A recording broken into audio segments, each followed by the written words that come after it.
ఈరోజు సింగరేణి డైరెక్టర్ పాకు కలిసి రిప్రజెంట్ చేయడం జరిగింది. కేసీఆర్ గారి ప్రభుత్వం ఇచ్చిన మాట ప్రకారంగా డిపెండెంట్ ఉద్యోగాలు పునరుద్ధరిస్తామని చెప్పి ఆ రోజు మాట ఇచ్చి మాట నిలబెట్టుకున్నది బీఆర్ఎస్ ప్రభుత్వం. గతంలో చంద్రబాబు నాయుడు గారు ఈ డిపెండెంట్ ఉద్యోగాలను రద్దు చేశారు. చంద్రబాబు రద్దు చేస్తే కేసీఆర్ గారు పునరుద్ధరించారు. ఈరోజు సింగరేణిలో పనిచేస్తున్న 42,000 మందిలో దాదాపు 20,000 మంది డిపెండెంట్ ఉద్యోగాల కింద ఉద్యోగాలు పొందిన వాళ్లే పనిచేస్తున్నారు. అంటే సగం మంది డిపెండెంట్ ఉద్యోగులే పనిచేస్తున్నారు. ఈ గొప్పతనం కార్మికుల్ని కాపాడుకున్నది, కార్మికుల్ని ఆదుకున్నది బీఆర్ఎస్ ప్రభుత్వం, కేసీఆర్ గారు. కానీ ఆనాడు కాంగ్రెస్ ప్రభుత్వం ఏం చెప్పిందంటే కేసీఆర్ గారు నెలకొకసారి మెడికల్ బోర్డు పెడతా ఉన్నారు, మేము అధికారంలోకి వస్తే నెలకు 2 సార్లు మెడికల్ బోర్డు పెడతాము, అలియాస్ పేర్లు వాళ్ళను కూడా మేము కన్సిడర్ చేస్తాము అని ఇంకా కార్మికులకు ఎన్నెన్నో హామీలు ఇచ్చారు. కానీ జరిగింది ఏంటంటే కాంగ్రెస్ ప్రభుత్వం వచ్చిన తర్వాత 2 సంవత్సరాల్లో 2 మెడికల్ బోర్డులు అయినాయి. 2 మెడికల్ బోర్డులు. అంటే కేసీఆర్ గారు నెల మెడికల్ బోర్డు పెడితే కాంగ్రెస్ వచ్చినాక ఏడాదికి ఒక్కసారి మెడికల్ బోర్డు అయిపోయింది. ఎంత దుర్మార్గం ఉన్నది ఊడగొట్టింది. పేదలకు కార్మికులను ఆ రోజు అసెంబ్లీలో చాలా గొప్పగా మాట్లాడిండ్రు. కార్మికుల కష్టాల గురించి, కార్మికుల మోకాళ్ల నొప్పుల గురించి, వాళ్లకు ఉండేటువంటి జబ్బుల గురించి, కార్మికులు ఎంత శ్రమపు చేస్తారు అనేది, కార్మికుల శ్రమను కేసీఆర్ గారు ఒక ముఖ్యమంత్రిగా అసెంబ్లీలో అద్భుతంగా ఆ రోజు వివరించారు. ఆ కార్మికుల యొక్క కష్టాలను దృష్టిలో పెట్టుకుని డిపెండెంట్ ఉద్యోగాలను పునరుద్ధరించారు. బోనస్ను దశల వారీగా పెంచుతూ పెద్ద ఎత్తున బోనస్ ఇచ్చింది బీఆర్ఎస్ ప్రభుత్వం. కానీ రేవంత్ రెడ్డి గారు వచ్చి ఈరోజు డిపెండెంట్ ఉద్యోగాలు నెలకొక్కసారి కేసీఆర్ గారు పెడితే వీళ్ళు ఏడాదికి ఒక్కసారి మెడికల్ బోర్డులు పెట్టే విధంగా దుర్మార్గంగా కార్మికులపై పగబట్టి కక్షగట్టినట్టుగా ఈరోజు రేవంత్ రెడ్డి గారు వ్యవహరిస్తా ఉన్నారు. దీన్ని తీవ్రంగా మేము నిరసిస్తా ఉన్నాం. రేవంత్ రెడ్డి గారిని హెచ్చరిస్తా ఉన్నాం. తక్షణమే నెల మెడికల్ బోర్డు పెట్టాలని, ఆ మెడికల్ బోర్డులో వారిని వెంటనే అన్ఫిట్ చేసి పిల్లలకు ఉద్యోగాలు కల్పించాలి. ఇవాళ మేము కొంతమంది కార్మికులు తీసుకొని వచ్చి డైరెక్టర్ పా గారిని, గౌతమ్ గారిని కలిశాం. వీళ్ళు పెట్టిందే 2 సార్లు మెడికల్ బోర్డు. ఆ మెడికల్ బోర్డులో కూడా కాళ్ళు లేని వాళ్లను, కళ్ళు లేని వాళ్లను, క్యాన్సర్ వచ్చిన వాళ్లను, గుండెకు బైపాస్ సర్జరీ అయిన వాళ్లను అన్ఫిట్ చేయాల్సింది పోయి నువ్వు మంచిగున్నావు పోయి పని చేయమంటున్నారు. బైపాస్ సర్జరీ అయింది, కడుపు మొత్తం జీరిండ్రు, క్యాన్సర్ రోగం వచ్చింది, ఒక కాలు తీసేసిండ్రు, 2 కళ్ళు కనబడతలేవు. అటువంటి వాళ్లను కూడా మెడికల్ బోర్డుకు పోతే కావాలని వాళ్ళని ఇబ్బందులకు పెడుతూ ఆ కుటుంబాలని ఇవాళ మెడికల్ గా మీరు ఫిట్ ఉన్నారు పని చేయమని చెప్తా ఉన్నారు. 2 సార్లు బోర్డు పెడితే 55 మంది పోతే 5గురినే మరి మెడికల్లీ అన్ఫిట్ చేసినారు. రెండోసారి 123 మంది పోతే 23 మంది మాత్రమే మెడికల్ అన్ఫిట్ చేసి 100 మందిని మీరు ఫిట్ ఉన్నారు పోయి పని చేయమంటున్నారు. అంటే ఒకటి మెడికల్ బోర్డు పెట్టరు, పెట్టినా ఏడాదికి ఒక్కసారి పెడతారు. అక్కడికి వెళితే కూడా వాళ్ళ దరఖాస్తులను మానవతా దృక్పథంతో పరిశీలించాల్సింది పోయి చాలా దుర్మార్గంగా మెడికల్ ఇన్వాలిడేషన్ సర్టిఫికెట్ ను రిజెక్ట్ చేస్తూ మీరు ఇవాళ ఇబ్బందులు పెడతా ఉన్నారు. అందుకే ఆ కార్మికుల్నే తోలుకొని వచ్చినాం. ఇవాళ క్యాన్సర్ వచ్చిన వాళ్లను, గుండెకు బైపాస్ సర్జరీ అయినటువంటి వాళ్లను, కాళ్ళు లేని వాళ్లను, కళ్ళు లేని వాళ్లను, ఒకవైపు కిడ్నీలు ఫెయిల్ అయిపోయి చేతిలో బ్యాగ్ పట్టుకొని నడుస్తున్నటువంటి వాళ్లను అసలు మీకు ఎట్లా చేతొచ్చింది, ఎట్లా మనసు వచ్చింది అని నేను రేవంత్ రెడ్డి ప్రభుత్వాన్ని అడుగుతా ఉన్నా. బట్టి విక్రమార్క గారు మీరే కదా మంత్రి, నువ్వు పెద్ద మాటలు కోటలు దుంకుతాయి నీ, నువ్వు మాది ప్రజాప్రభుత్వం అంటావు. ఇది ప్రజాప్రభుత్వమా?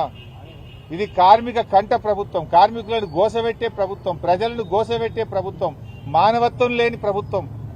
ఈ దుర్మార్గాన్ని మేము తీవ్రంగా ఖండిస్తా ఉన్నాం. తక్షణమే మెడికల్ బోర్డు పెట్టి మానవతా దృక్పథంతో డిపెండెంట్ ఉద్యోగాలను పునరుద్ధరించాలని చెప్పి మేము ప్రభుత్వాన్ని డిమాండ్ చేస్తున్నాం. ఇవాళ రేవంత్ రెడ్డి ప్రభుత్వం వచ్చినాక సింగరేణిని ప్రైవేట్ పరం చేసే కుట్ర జరుగుతా ఉంది. సింగరేణి అప్పుల్లో కూరుకుపోతా ఉంది. సింగరేణికి ₹1 కూడా బొగ్గుకు డబ్బులు ఇస్తలేరు. కరెంటు తీసుకొని కూడా ఈ ప్రభుత్వం డబ్బులు ఇస్తలేదు. Neither Transco is paying not Genco is paying. Current తీసుకొని ట్రాన్స్కో సింగరేణికి డబ్బులు కట్టలేదు, బొగ్గు తీసుకొని జెన్కో సింగరేణికి డబ్బులు కట్టలేదు. సింగరేణి అప్పుల పాలైపోయి ఓడీ తీసుకొని ఇలా జీతాలు ఇచ్చే పరిస్థితి వచ్చింది. ఓడీ తీసుకుంటే తప్ప బ్యాంకులు అప్పు తెస్తే తప్ప జీతాలు ఇవ్వని పరిస్థితికి సింగరేణి నెట్టివేయబడ్డది. దాదాపు 50,000 కోట్ల అప్పుల్లోకి సింగరేణి కూరుకుపోయింది. ఇవాళ ముఖ్యంగా రేవంత్ రెడ్డి గారు వచ్చిన తర్వాత ఈ కాంగ్రెస్ ప్రభుత్వం నుంచి చెల్లించాల్సిన డబ్బులు ఒక్క రూపాయి అటు ట్రాన్స్కోకు ఇటు జెన్కోకి ఇస్తలేదు, ట్రాన్స్కో జెన్కో అటు సింగరేణికి ఇస్తలేదు.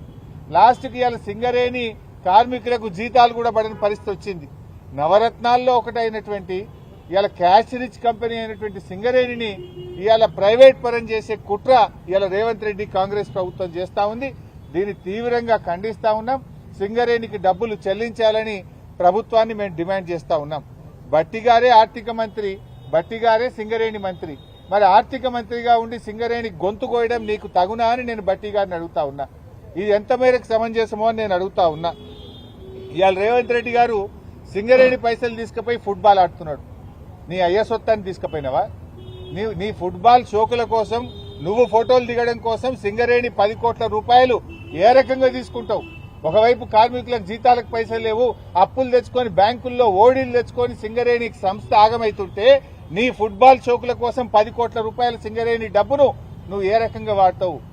గతంలో సిఎస్ఆర్ డబ్బు, సింగరేణి డబ్బు బీఆర్ఎస్ ప్రభుత్వం ఉన్నప్పుడు వాడితే ఆ పిల్లల కోసం వాడినాం. సింగరేణి పిల్లలకు ఒక మెడికల్ కాలేజీ పెట్టడానికి వాడినాం, లేదా ఒక స్కూళ్లు కట్టడానికో కాలేజీలు కట్టడానికో మంచినీళ్లు ఇవ్వడానికో వాడినాం. నువ్వేమో ఫుట్బాల్ షోకుల కోసం వాడుతున్నావు. నువ్వు ఫుట్బాల్ ఆడడానికి సింగరేణి డబ్బే కావాలా నీకు? సింగరేణి కార్మికుల కడుపు కొట్టాలన్నా నువ్వు? ఏ రకంగా నీకు మనసు వచ్చింది సింగరేణి డబ్బులు తీసుకోవడానికని నేను అడుగుతా ఉన్నా. ఇది దుర్మార్గమైన ప్రభుత్వం. నువ్వు ఫుట్బాల్ ఆడడానికి రాష్ట్ర ప్రభుత్వంలోనే 5 కోట్ల తీసుకుపోయి స్టేడియం కట్టుకుంటావు. సింగరేణి 10 కోట్లు తెచ్చి ఆ మెస్సీతో మ్యాచ్ ఆడుతా అంటావు. ఎవరయ్యే సొత్తని సింగరేణి పైసలు డైవర్ట్ చేస్తా ఉన్నావు? ఏ సింగరేణిలో జీతాలు ఇద్దామంటే పైసల్లే ఓడి తెచ్చుకునే పరిస్థితి ఉన్నది. నువ్వు 10 కోట్లు తెచ్చి ఫుట్బాల్ ఆడతావా? ఇదేనా ప్రజాప్రభుత్వం? ఏ రకంగా దుర్వినియోగం చేస్తావని చెప్పి నేను రేవంత్ రెడ్డిని అడుగుతా ఉన్నా. రేపు బీఆర్ఎస్ వచ్చినాక ఈ ఫుట్బాల్ మ్యాచ్ల మీద, ఈ ఫుట్బాల్ మీద పెట్టిన 110 కోట్ల మీద రేపు ఎంక్వైరీ వేస్తాం. దీని మీద విచారణ జరిపి ఒక్కడొక్కని బొక్కల నూపుతామని చెప్పి నేను చెప్తా ఉన్నా ఈరోజు. మరి అదేవిధంగా ఈరోజు మళ్లీ కూడా నేను భట్టి గారిని, ముఖ్యమంత్రి గారిని కోరుతా ఉన్నా. సింగరేణి మీ కాంగ్రెస్ మేనిఫెస్టోలో ఏం చెప్పారో ఒక్కసారి చూడండి. బోనస్ పెంచుతామన్నారు, లాభాల్లో వాట పెంచుతామన్నారు, నెలకు 2 సార్లు మెడికల్ బోర్డు పెడతామన్నారు. చాలా హామీలు ఇచ్చిండ్రు, అన్ని తుంగలో దొక్కిండ్రు. సొంత ఇంటి పథకం తెస్తాం, ప్రతి కార్మికుడికి ఇల్లు కట్టిస్తామన్నారు. ఇంటి పథకం పోయింది, ఉన్న బోర్డు పోయింది, లాభాల్లో వాట పోయింది. లాభాల్లో వాట కూడా జిమ్మిక్ చేసిండు రేవంత్ రెడ్డి. మొత్తం ఎంత లాభాలు వస్తే దాంట్లో వాటా ఇస్తారా? దాంట్లో సగం పక్కకు పెట్టిండు. మొన్నటి సంవత్సరం ఎంత వచ్చిందంటే వాటా దాదాపు 6,394 కోట్లు లాభం వస్తే 6,394 కోట్ల మీద బోనస్ ఇవ్వాలన్నా దాన్ని ఏం చేసిండు? భవిష్యత్ అవసరాలు అని చెప్పి పక్కకు పెట్టి 2,360 కోట్ల రూపాయల మీదనే బోనస్ ఇచ్చిండు. బోనస్ ఏమో వాటా పెంచినట్టు చూపిస్తాడు, అసలు పర్సంటేజ్ ఏమో తగ్గిస్తాడు. అంటే నువ్వు మొత్తం వచ్చిన లాభాల మీద బోనస్ ఇస్తావా? సగానికి సగం తగ్గించి ఆ సగం మీద నేను ఇంత శాతం ఇచ్చినమని బోగస్ మాటలు మాట్లాడతావా నేను అడుగుతా ఉన్నా. మొత్తంగా ఈరోజు సింగరేణి ప్రైవేట్ పరం చేసే కుట్ర జరుగుతా ఉంది. దీని మీద బీఆర్ఎస్ పార్టీ రేపు ప్రజా పోరాటానికి సిద్దమవుతుంది. నేను భట్టి గారిని కోరుతా ఉన్నా, తక్షణమే మెడికల్ బోర్డు పెట్టి కార్మికుల పిల్లలకు ఉద్యోగాలు ఇవ్వండి. లేదంటే ఆ కార్మికుల్ని తీసుకొని వచ్చి నీ ఇల్లు ప్రగతి భవన్ ను ముట్టడిస్తామని చెప్పి కూడా భట్టి విక్రమార్క గారిని నేను హెచ్చరిస్తా ఉన్నా. మరో ముఖ్యమైన విషయం, ఇవాళ జర్నలిస్టులను అక్రమంగా రాష్ట్ర వ్యాప్తంగా అరెస్ట్ చేస్తా ఉన్నారు. రాష్ట్ర వ్యాప్తంగా అరెస్ట్ చేసిన జర్నలిస్టులను వెంటనే విడుదల చేయాలని చెప్పి బీఆర్ఎస్ పార్టీ డిమాండ్ చేస్తా ఉంది. ఈ జర్నలిస్టుల అక్రమ అరెస్ట్ ను బీఆర్ఎస్ పార్టీ తీవ్రంగా ఖండిస్తా ఉంది. నువ్వేం చెప్పినావు రేవంత్ రెడ్డి? 6 గ్యారంటీలతో పాటు 7వ గ్యారంటీ ప్రజాస్వామ్య హక్కు, ధర్నా చేసే హక్కు మేం కల్పిస్తామని చెప్పినావు. ఇవాళ జర్నలిస్టులు కనీసం బండి దిగి గేట్ కాడికి పోకముందే అరెస్ట్ చేస్తున్నావు. వాళ్ళు ప్రజాస్వామ్యయుతంగా ధర్నా చేసే అధికారం లేదా? దరఖాస్తు ఇచ్చే హక్కు లేదా? మరి నువ్వు ఆ రోజు నీ మేనిఫెస్టోలో మొదటి పేరాలోనే చెప్పినావు, ప్రశ్నించే హక్కు, ప్రజాస్వామ్య హక్కు 7వ గ్యారంటీగా ఇస్తున్నా అని చెప్పినావు. ఇవాళ రాష్ట్ర వ్యాప్తంగా జర్నలిస్టుల గొంతు కోసినావు, అందరినీ కోసినావు. ఇవాళ రైతుల్ని కోసినావు, కార్మికుల్ని కోసినావు, విద్యార్థుల్ని గొంతు కోసినావు, నిరుద్యోగుల గొంతు కోసినావు. లాస్ట్ కు ప్రజాస్వామ్యంలో 4వ పిల్లర్ అయినటువంటి జర్నలిస్టుల గొంతు కూడా కోసినావు కదా. ఇలా కేసీఆర్ గారు ఉన్నప్పుడు 26,000 అక్రిడేషన్ కార్డులు ఇచ్చారు. జర్నలిస్టుల కోసం 100 కోట్ల రూపాయల కార్పస్ ఫండ్ను ఏర్పాటు చేశారు. కరోనా వస్తే జర్నలిస్టులను కాపాడుకున్నారు. జిల్లాల్లో జర్నలిస్టులకు ఇండ్ల స్థలాలు ఇచ్చింది బీఆర్ఎస్ ప్రభుత్వం. రేవంత్ రెడ్డి వచ్చిన తర్వాత ఆ రోజేమో గొప్ప గొప్పగా చెప్పిండు, గవర్నమెంట్లకు వస్తే చాలు, ఓడదాటేదాకా ఓడమల్లప్ప, ఓడదాటినాక బోడమల్లప్ప.